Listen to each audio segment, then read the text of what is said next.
Now, from Studio 15 in Lafayette, this is News 15 at 9. Good evening. I'm Jasmine Thibodeaux. Thanks for joining us for News 15 News at 9 tonight, focused on family and the community. Well, if you went outside today, I hope you were bundled up. The question is now, how long are these freezing temperatures here for? Let's get the answer from meteorologist Scott Pillier. Hey, Scott. Hey, Jasmine. Unfortunately, well, in my case, not really a fan of this cold of temperatures in the month of November. This weather is going to be sticking around overnight tonight and especially into the morning hours tomorrow. Looking at what we have across Acadiana, freeze warnings are now flying for all the parishes shaded in this deeper purple from midnight tonight until 9 o'clock in the morning. Not expecting any pipe issues with these temperatures tonight, but certainly if you have any pets that are outdoors, provide a warm place for them to stay. And a back porch type of scenario would be ideal. Bring them inside. Temperatures are already in the mid-30s across Acadiana. It's 35 in Opelousas, 37 in Lafayette, 38 in New Iberia. And when you factor in the wind, brutally cold right now. Mid-30s are what we feel like with the wind chills right now. By the time we wake up tomorrow morning, most areas will fall into the upper 20s. Lower 30s. Then we begin the warming trend. We'll talk about more sunshine in the forecast and a fantastic weather weekend on the way coming up in a few minutes.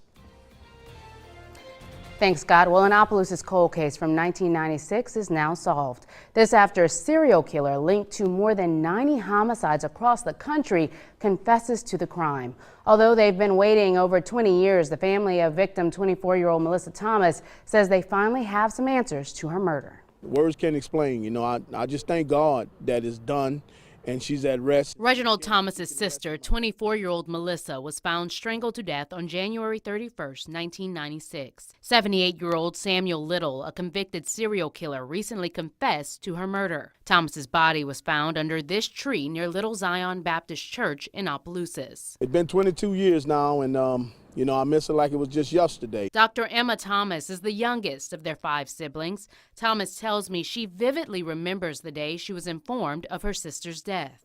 I'll never forget the moment I got the call. I was working at Martin Mills over in Port Barre. At the time, it was the sewing factory there.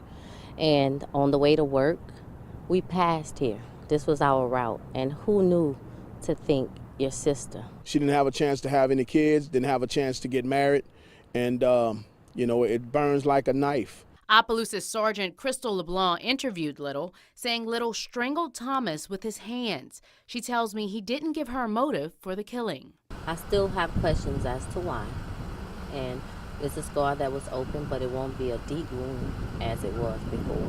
Little is currently behind bars in Texas, serving several life sentences. He's a suspect in multiple homicides across the country. It's just shocking to know that many people was murdered under one person. And it took that long to be, to catch this guy. 22 years later, the Thomas family is just grateful for closure and say they just want to remember their sister's beautiful spirit. If you knew her, she always put a smile on your face, and it was never a dull moment.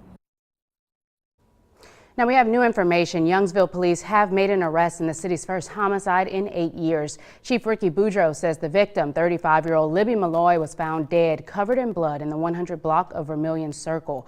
The suspect has been identified as her brother, James Aaron Malloy. Residents who live in the neighborhood say they are in shock. No words for it, it's just never seen these many cops in one place like this.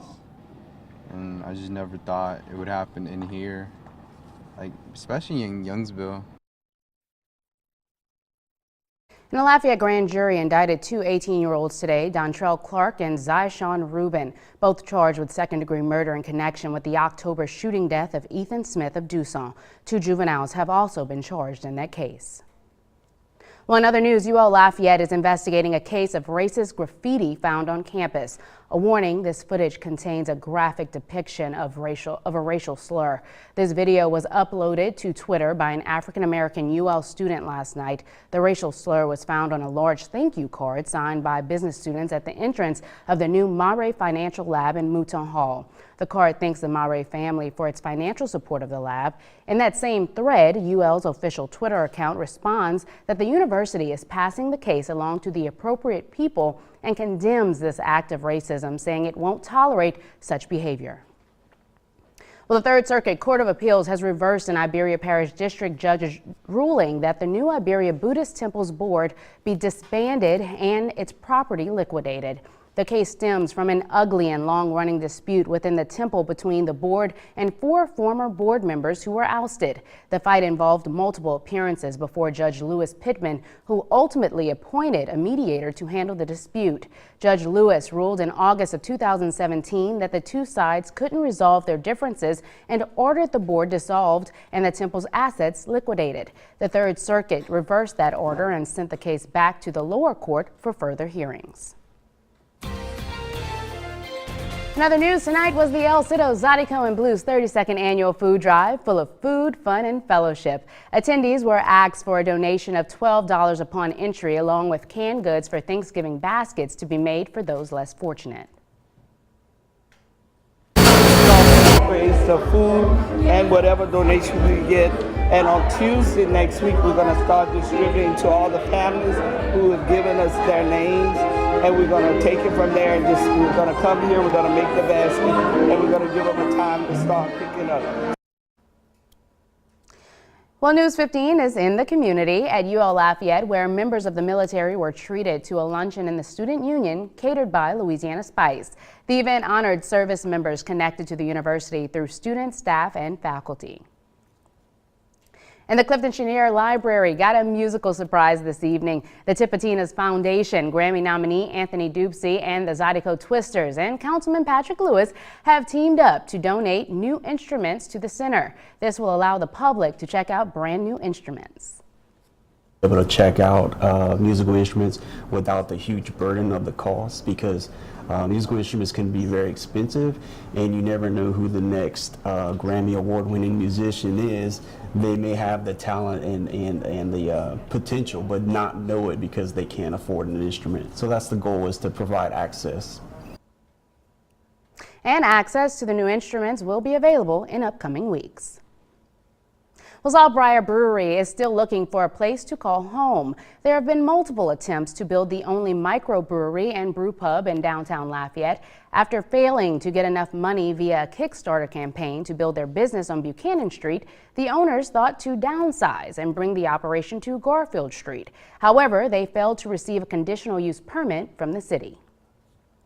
You wanted to make a fresh beer product using local ingredients, really good handcrafted quality, and let people hang out and enjoy that. Have a good social space where they could get to know each other.